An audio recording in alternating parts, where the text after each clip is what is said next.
আজকে আমার আলোচনার বিষয় ধর্ম এবং রাজনীতি। কে এগিয়ে, কে পিছিয়ে, তার কিছু চুলচেরা বিশ্লেষণ আমি করব। ধর্ম বড় না রাজনীতি বড়, কে বড় আজ আমাদের জানা দরকার।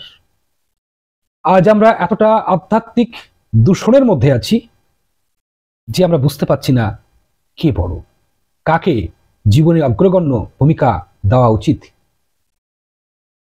কাকে জীবনে সবথেকে বেশি করে গ্রহণ করা উচিত, কাকে জীবনের সঙ্গে সংযুক্ত করা উচিত, এটা জানার সময় এসেছে। তো রাজনীতি বড় না ধর্ম বড়, এটা বলতে গিয়ে প্রথমেই বলবো ধর্ম রক্ষিতা ধার্মিকম। ধার্মিক ব্যক্তিই পারে ধর্মকে রক্ষা করতে।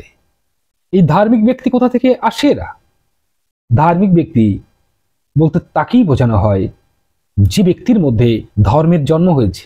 অর্থাৎ ধর্ম বলতে কি বোঝায়? যে জীবনকে এগিয়ে নিয়ে যাওয়ার জন্যে, জীবনের উৎকর্ষ সাধনের জন্যে তুমি তোমার জীবনে যে সকল বিষয়গুলোকে ধারণ করছো সেটাই হলো ধর্ম। কি কি ধারণ করছি? আমরা ভালো ধারণ করতে পারি, মন্দও ধারণ করতে পারি। তোমাকে তোমার চেতনা দিয়ে বুঝতে হবে যে আমার জীবনের উৎকর্ষতার জন্যে, আমার জীবনের চেতনার বিকাশের জন্যে আমাকে কোন বিষয়টাকে ধারণ করা উচিত, কোন জীবনমুখী বিষয়কে ধারণ করা উচিত, আর কোন মরণমুখী বিষয়কে বর্জন করা উচিত, তা তোমার মধ্যে থাকা তোমার চেতনা দিয়ে উপলব্ধি করতে হবে। যে ব্যক্তি তার চেতনা দিয়ে এই বোধকে উপলব্ধি করতে পারে এবং নিজেকে জীবনমুখী বিকাশের জন্য এগিয়ে নিয়ে যায়, সেই ধার্মিক। তো ধর্মকে রক্ষা করতে পারে ধার্মিক। ধর্ম অর্থাৎ মনুষ্য জীবনকে সুন্দরভাবে পরিচালনা করার জন্য যে সকল ডিভাইন ডিসিপ্লিন আছে, সেই ডিসিপ্লিনগুলোকে রপ্ত করায়, এটা হলো ধর্ম। ডিভাইন ডিসিপ্লিনগুলোকে মেনে চলা, সেটাই হলো ধর্মের পথ। যে পথ ধরে চললে মানুষের জীবনে শারীরিক, মানসিক, সামাজিক, আত্মিক সব দিক দিয়েই একজন মানুষ স্টেবল থাকতে পারে, ব্যালেন্স থাকতে পারে এবং জীবনকে এগিয়ে নিয়ে যেতে পারে। তো ধর্ম তখনই জাগে একজন ব্যক্তির মধ্যে যখন তার মধ্যে আত্মজ্ঞান জাগে, আত্মদর্শন হয় যখন ব্যক্তির মধ্যে, তখনই তার মধ্যে ধর্ম জাগে, তখন তার মধ্যে ব্রাহ্মণত্বের জন্ম হয়।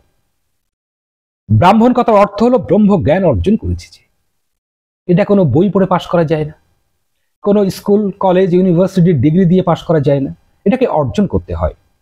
আমার বাবা ব্রাহ্মণ ছিল বলে যে আমি ব্রাহ্মণ হয়ে যাব, ঠাকুরদাদা ব্রাহ্মণ ছিল বলে তার নাতি নাতনি ব্রাহ্মণ হবে, এটা না।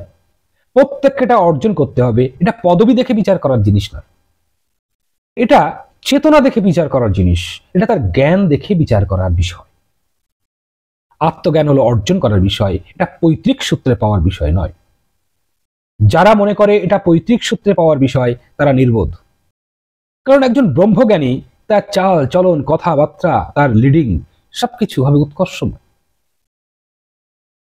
তার সমস্ত দিশা, তার সমস্ত চলা সমাজ সভ্যতাকে এগিয়ে নিয়ে যাবে।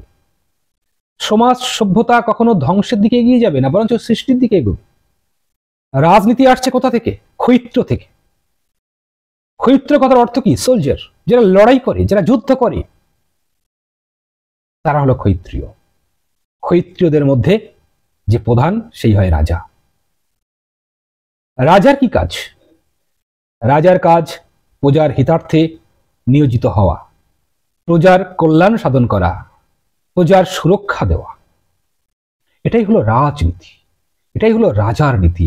অর্থাৎ ক্ষৈত্রীয়ের মধ্যে যে প্রধান, যাকে সবাই মিলে রাজা বানিয়েছে, তার নীতি হবে সকলকে দেখা, সকলকে সেবা দেওয়া, সকলকে সুরক্ষা দেওয়া। এটাই তো রাজার নীতি। কিন্তু আজ রাজনীতি, সে নিজেকে মনে করছে আমি বড়। কারণ রাজনীতি বা রাজার নীতির কাছে কি থাকে? অস্ত্রশস্ত্র থাকে, লোকবল থাকে, ক্ষমতা বল থাকে। আর এই লোকবল, অস্ত্রশস্ত্র, ক্ষমতা এগুলোকে দেখে ক্ষৈত্র প্রধান রাজা মনে করে আমি বোধহয় সেরা। সে তখন সকলের উপরে প্রভুত্ব বিস্তার করতে চায়, কিন্তু প্রভুত্ব বিস্তার করতে গিয়ে সে কি করে? ধ্বংস করে, মানুষকে নিষ্পেষণ করে, শোষণ করে। এই রাজনীতি বা রাজার নীতি তখনই সুন্দর হবে যখন রাজা ধর্মনীতিকে মানবে, ধর্মের পথ ধরে যখন শাসন করবে, তখন সেই শাসন হবে জনগণের হিতার্থে মঙ্গলময়। তার আগে হতে পারে না। এই জন্য আমরা যদি অতীতে তাকাই, দেখব অধিকাংশ রাজাদের গৃহে একজন করে তাদের গুরু থাকতেন। গুরু অর্থাৎ আত্মজ্ঞানী ব্যক্তি। রাজা সেই গুরুর পরামর্শ নিয়েই চলতেন, অর্থাৎ রাজা ধর্মের পথ ধরেই চলতেন। গুরু কি বলতো? গুরু তাকে পথ দেখাতো, ধর্মের পথ।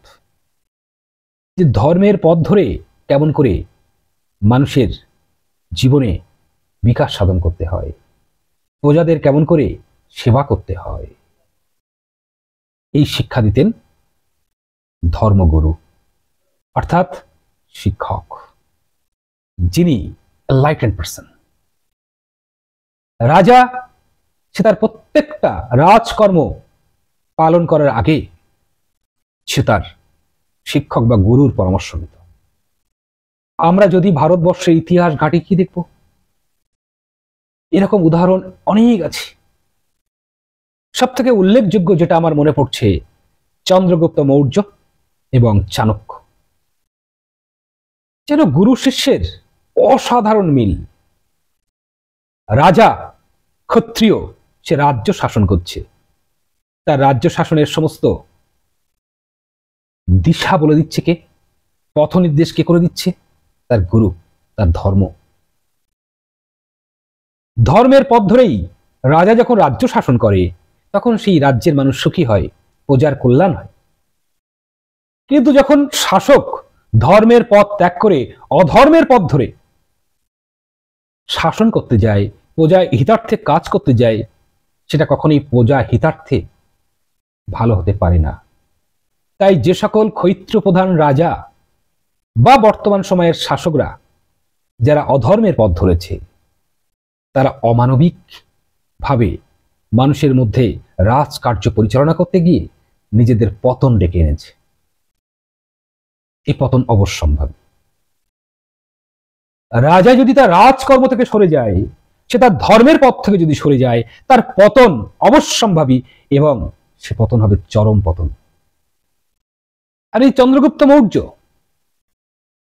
যিনি এত সুশাসন দিয়েছিলেন, তার পেছনে ছিলেন একজন মানুষ, চাণক্য, যিনি আত্মজ্ঞানী ব্যক্তি, যিনি মহাধার্মিক। তাহলে ধর্ম এবং রাজনীতি যখন মিশে যায়, তখন রাজনীতি সুন্দর হয়। কিন্তু রাজনীতি থেকে ধর্মকে বাদ দিলে সেই রাজনীতি হয়ে যায় প্রজার হিতার্থে অমঙ্গলময়। প্রজার কখনোই সে শুভ কিছু করতে পারে না, প্রজার কখনোই ভালো কিছু করতে সে পারে না। প্রজারা বিরক্ত হয় এমন শাসকের উপরে। অধার্মিক শাসকের উপরে প্রজা সবসময়ের জন্য বিরক্ত হয়। তাহলে বোঝা গেল ধর্ম বড় না রাজনীতি বড়? এক সময় আমরা জানতাম ধর্ম বলতে হিন্দু, মুসলিম, খ্রিস্টান, বুদ্ধ, জৈন, সেই অনুযায়ী মানুষ গোষ্ঠীতে বিভক্ত হয়ে পড়েছিল। বর্তমান সময়ে আমরা কেউ বলি না আমরা হিন্দু, মুসলিম, খ্রিস্টান, আমরা তার থেকে আরো বলতে ভালোবাসি আমি কমিউনিস্ট, আমি ধর্ম মানি না। কমিউনিস্ট কথার অর্থ কি? যে ধর্ম মানে না, ঈশ্বর মানে না, অধার্মিক। তাই কমিউনিস্ট রাজ পৃথিবী থেকে বিলুপ্ত হতে চলেছে। আজকে আমরা বলি আমি অমুক রাজনীতি দল করি, আমি বিজেপি করি, আমি কংগ্রেস করি, আমি কমিউনিস্ট করি, আমি তৃণমূল কংগ্রেস করি, আমি জনতা দল করি। এগুলোই হয়ে গেছে এখন ধর্মের নাম। তুমি কোন ধর্মে আছো? না আমি কমিউনিস্ট ধর্মে আছি। তুমি কোন ধর্মে আছো? না আমি বিজেপি ধর্মে আছি। তুমি কোন ধর্মে আছো? আমি তৃণমূল ধর্মে আছি। তুমি কোন ধর্মে আছো? আমি কংগ্রেস ধর্মে আছি। তুমি কোন ধর্মে আছো? না আমি ওই জনতা দল এই ধর্মে আছি, আমি সমাজবাদী দল এই ধর্মে আছি। আজ রাজনীতিক দলগুলো হয়ে গেছে যেন ধর্মের দল। মানুষ এটাই মনে করছে এখন, রাজনীতি আর ধর্ম কখনো এক হতে পারে না। রাজনীতি সবসময় ধর্মের পরামর্শ নিয়েই সে পথ চলেছে। ধর্মের পরামর্শ ছাড়া রাজনীতি কখনো সুন্দরভাবে এগোতেই পারে না। তাই ধর্ম সবার উপরে। যে রাজনীতি ধর্মের থেকে আরো নিচে অবস্থান করছে তার কখনোই শোভা পায় না ধর্ম বিষয়ে নাক গলানোর। ধর্ম বিষয়ে নাক গলানোর অধিকার রাজনীতির একেবারেই নেই। কিন্তু আজ রাজনৈতিক লিডারদের দুঃসাহস দেখে আমি অবাক হয়ে যাই। তারা নিজেদের ওই নোংরা রাজনীতির স্বার্থে ধর্মকে ঢাল করছে। এই ঢাল করা শুরু হয়েছে মহাত্মা গান্ধীর সময় থেকে, আজও চলছে। এই ট্র্যাডিশনের রোধ হওয়া উচিত, এই ট্র্যাডিশন বন্ধ হওয়া উচিত। ধর্মে দোহাই দিয়ে বৈতরণী পার হওয়া যায় না বেশি দিন। ধর্ম হলো সবার থেকে উৎকর্ষ, যা মানুষকে পথ দেখায়, যা সভ্যতা সমাজকে নতুনভাবে এগিয়ে দিতে পারে। মনুষ্য সমাজের দিশা, মানুষকে সুন্দরভাবে বাঁচার চাবিকাঠি, সে কখনো রাজনীতি না, ধর্মনীতি। এই ধর্ম বিষয়ে রাজনীতির কখনো নাক গলানো উচিত নয়। বরঞ্চ রাজনীতি যদি ধর্মের পরামর্শ না নেয়, তাহলে সেই রাজনীতি সবসময় কারাপশনে পরিণত হবে। রাজনীতি ধর্মের উপদেশ গ্রহণ করেনি, সেখানেই রাজনীতির পতন হয়েছে। কারণ যেখানে ধর্ম নেই সেখানে কি থাকে? কারাপশন, দুর্নীতি। তাই আজ আমি দেখি অনেক পলিটিক্যাল লিডার যারা ধর্মের পথ থেকে সরে গেছে, তারা জানেই না যে নিজেদের কবর নিজেরাই খুঁড়ে ফেলেছে। ধর্মের পথ ধরে রাজনীতি যখন এগোবে, সেই রাজনীতি একমাত্র মানুষের দিশা দেখাতে পারবে। হিউম্যানিটির জন্য সেই রাজনীতি হবে উপযুক্ত। কিন্তু সবসময় রাজনীতির মনে রাখা উচিত যে ধর্মনীতির থেকে সে কিন্তু বড় নয়। এই স্পর্ধা সে যেন না দেখায়। যদি সে স্পর্ধা দেখায় তাহলে ওই রাজনীতির পতন হবে, ধ্বংস হয়ে যাবে।